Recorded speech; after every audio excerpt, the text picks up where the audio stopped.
नई Delhi railway station पर मची भगदड़ के बाद तमाम सवाल उठने लगे हैं और सवालों के जवाब ढूंढे जा रहे हैं।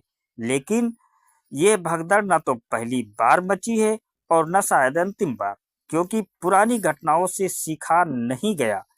ऐसे में सवाल क्या है कि इस घटना से सीखा जाएगा क्या? अगर नहीं सीखा गया तो इसी तरीके से हादसे आगे भी होते रहेंगे। आज हम आपको बताएंगे कि रेलवे स्टेशनों पर कब कब इस तरीके से भगदड़ मची है, और जो आंकड़े आप देखेंगे उसे देखकर आप चौंक जाएंगे। उसके बाद उसके साथ ये सवाल भी होगा कि आखिर कब जागेगा रेलवे और कब ऐसी घटनाओं पर लग पाएगी रोक। एक एक करके आपको बताते हैं कि भगदड़ कब कब हुई है रेलवे स्टेशन पर। तो बड़ी तरीके से 13 नवंबर 2004 को दिल्ली स्टेशन पर छठ पूजा के दौरान बिहार जाने वाली ट्रेन का प्लेटफार्म अचानक बदल दिया गया।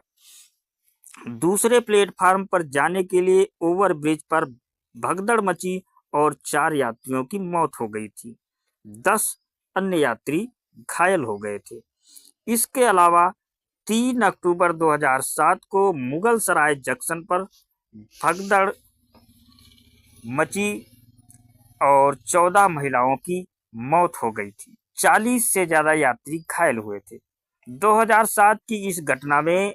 इसके अलावा 10 फरवरी 2013 को इलाहाबाद में कुंभ मेला के दौरान रेलवे जंक्शन पर भगदड़ मचने से 38 लोगों की मौत हो गई थी, जबकि 50 लोग घायल हुए थे। अफरा तफरी का माहौल वहां पर देखने को मिला था। 29 सितंबर 2017 को मुंबई के येलफिंस्टन रेलवे स्टेशन में बने फुट ओवर ब्रिज पर भगदड़ मची, जिसमें 22 लोगों की मौत हो गई थी। 27 अक्टूबर 2024 को महाराष्ट्र के मुंबई में बांद्रा रेलवे स्टेशन पर भगदड़ मची।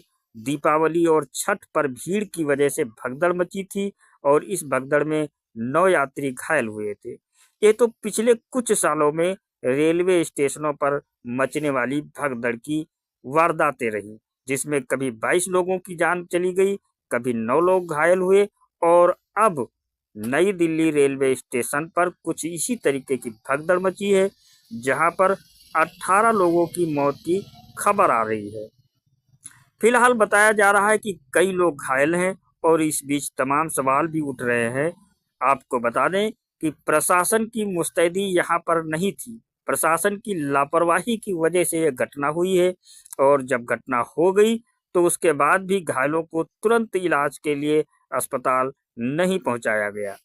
चश्मदीदों ने बताया कि लगभग 1 घंटे लग गए सहायता पहुंचने में, जिसकी वजह से कई लोगों की जान चली गई। एलएनजेपी हॉस्पिटल में घायलों को एडमिट कराया गया है, जिसके बाद सरकार ने भी मुआवजे का ऐलान किया है। मृतकों के परिजनों को 10 लाख और घायलों को, और जो कम घायल लोग हैं उन्हें 1 लाख का मुआवजा देने का ऐलान किया गया है। लेकिन जिस तरीके से रेलवे स्टेशनों पर लगातार भगदड़ की घटनाएं होती रही हैं और खबरें आती रही हैं दर साल, उसके बाद भी रेलवे सचेत नहीं हुआ है और इसी तरीके की भगदड़ मचती रही है। तो नई दिल्ली रेलवे स्टेशन पर कोई पहली बार भगदड़ नहीं मची है। इस तरीके की भगदड़ पहले भी यहाँ मच चुकी है, और इसके अलावा देश के अलग अलग रेलवे स्टेशनों और रेलवे जंक्शनों और रेलवे के फुट ओवर ब्रिज पर भगदड़ हुई, जिसमें लोगों की मौत और कई लोग घायल होते रहे हैं। फिलहाल जिस तरीके से नई दिल्ली रेलवे स्टेशन पर भगदड़ मची, उसके बाद तमाम सवाल खड़े हो रहे हैं।